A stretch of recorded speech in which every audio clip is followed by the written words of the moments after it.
ventricle, through the aorta, okay, or through the aortic valve, right back there, into the aorta, into the systemic circulation, okay? So this is the pulmonary circulation up here, and it goes through the aorta into the systemic circulation. Through the arteries, arterioles, capillaries, venules, veins. Then it comes back to the heart, and it enters back into the heart through the superior and inferior vena cava back into that right atria. Okay? And you know what we just did? The 21 points of circulation. Just that quick. I have, like I said, I have a sheet that's going to explain it all to you and go over every part of it. But what you see here at the top and the bottom is you see the arteries coming down into arterioles, because you see how much smaller those are. And this is any tissue, any organ, whether it's the bladder, whether it's the, your testes or ovaries or whatever, it doesn't matter. Any tissue in the body that needs oxygenation, this is exactly what you're going to see.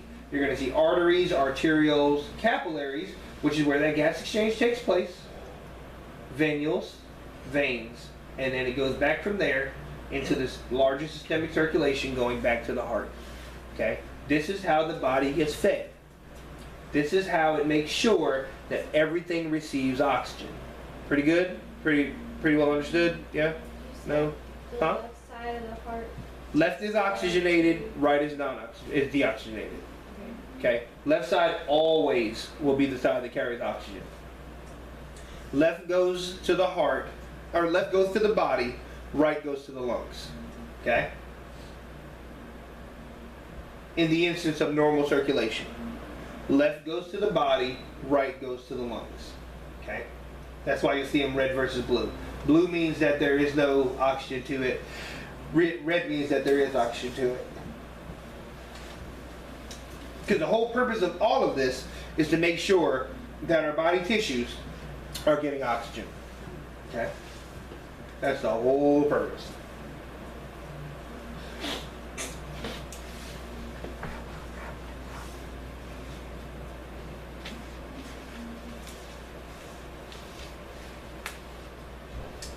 So the heart itself is made up of a specialized cardiac muscle. Okay? We talked about that. We talked about the sodium and potassium pump. The septum itself divides into two sides, both right and left. Left twix versus right twix, right? But that septum runs right down the center of the heart. Okay? Okay? This is the septum here. Runs right down the middle of the heart. Okay? Right down the middle of the heart. And it's divided into, there are 4 chambers in the heart. Okay? I'll draw you a picture of what that's going to look like. Your book has it, but I just like to draw. So, bear with me. Okay? Your heart has 4 chambers.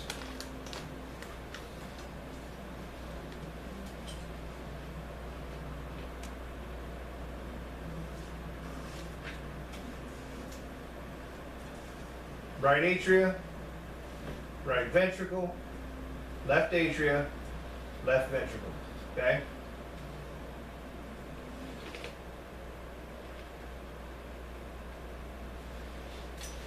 Okay? This is your tricuspid valve. And these are important. These valves keep blood from backing up from the ventricles back into the atria. Okay? This bicuspid valve is also known as a mitral valve. So if you ever hear anybody say they have mitral valve prolapse or something like that, that means that this valve is allowing blood back into the atria. Okay? So you have, and I'll draw it in blue so it makes sense. Or purple. Okay? Deoxygenated blood comes in,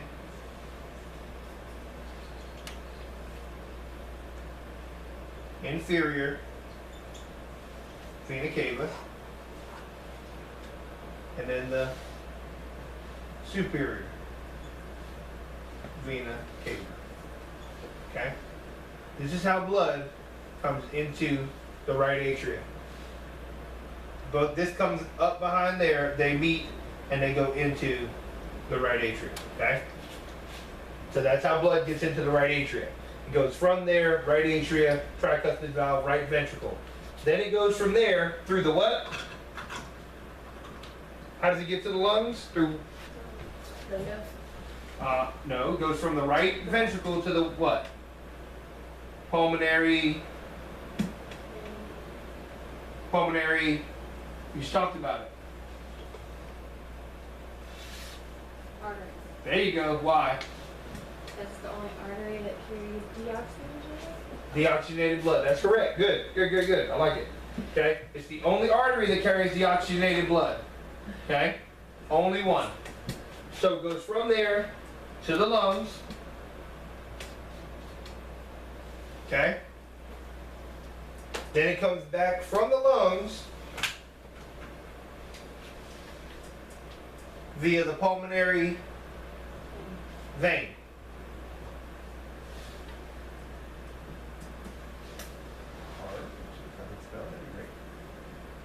Okay?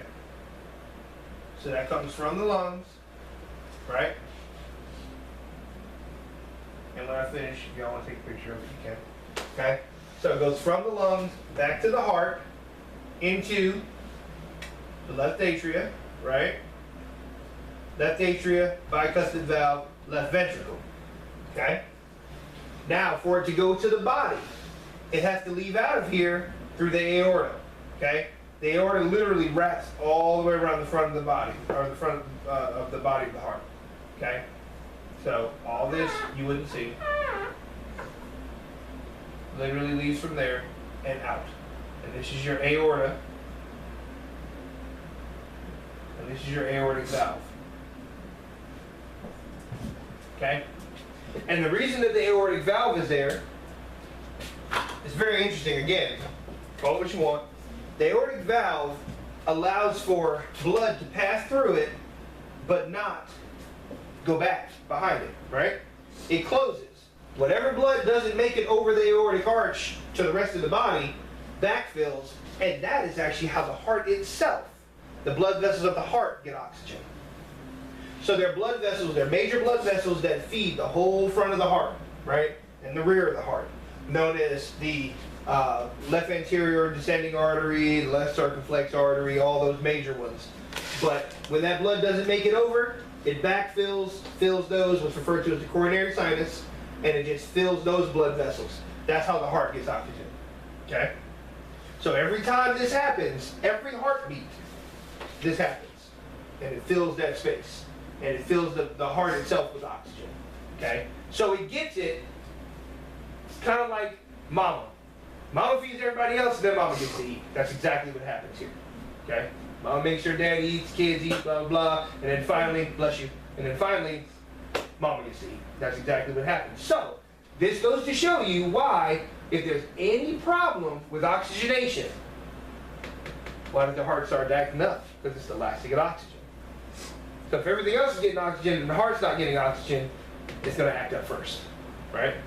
That's why you see people throwing heart arrhythmias and things like that so early on before you see any other signs, is because that's the first thing to start missing oxygen. Okay? Make a little more sense? Yeah? You ain't got a lot to. Yeah, not I can explain it, but that's the first thing to start missing oxygen. Okay?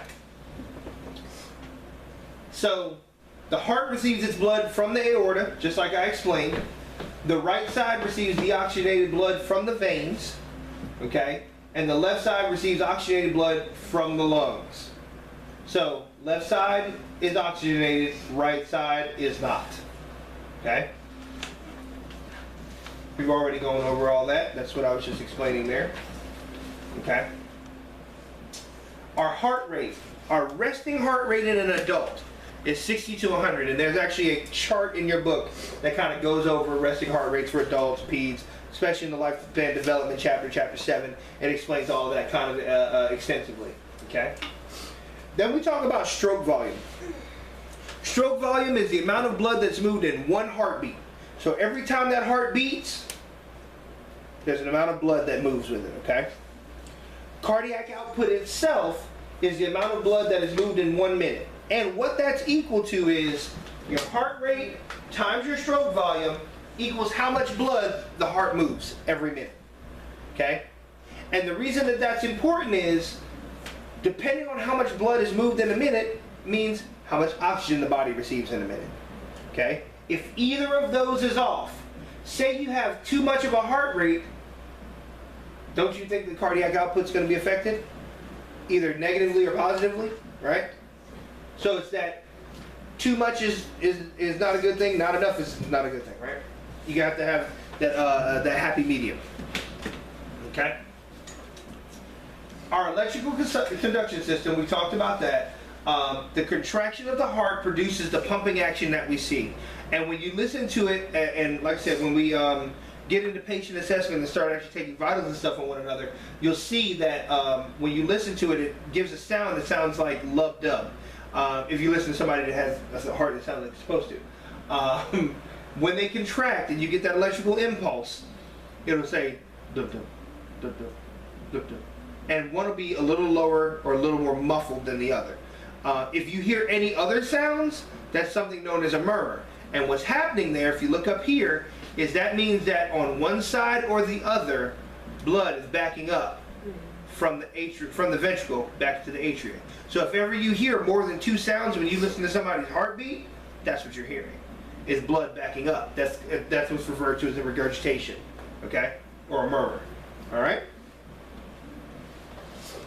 All right.